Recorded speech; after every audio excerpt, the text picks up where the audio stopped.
মনা, তুই কোথায় যাচ্ছিস সেজেগুজে? এই তো মা, নাচের ক্লাসে। নাচের ক্লাস? তোর না সামনে পরীক্ষা? শিগগিরই পড়তে বস, কোনো নাচের ক্লাসে যাওয়া হবে না।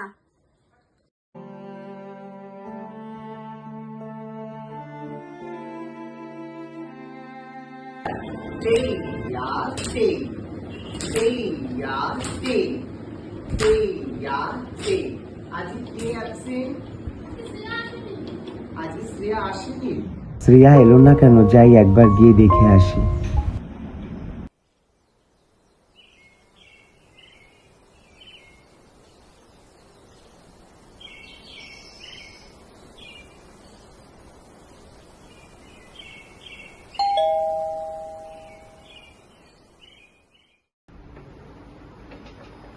ও স্যার, নমস্কার, আসুন ভেতরে আসুন। নমস্কার।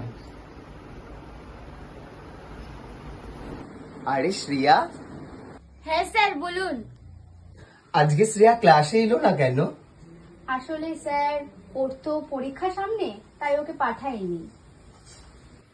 ও আচ্ছা, সপ্তাহে একদিন ক্লাসে 1 ঘন্টার জন্য গেলে কি পড়াশোনার খুব ক্ষতি হয়?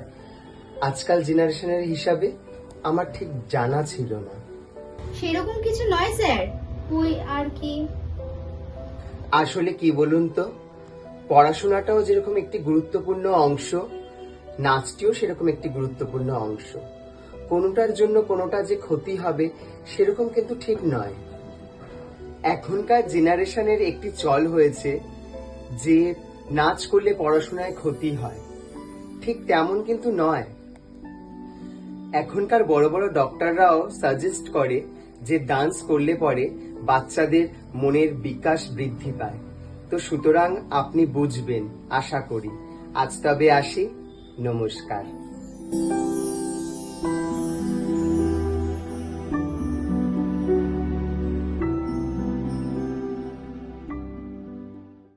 মনা, তুই বলেছিলি না নাচের ক্লাসে যাবি, যা একটু ঘুরে আয়। সত্যি মা?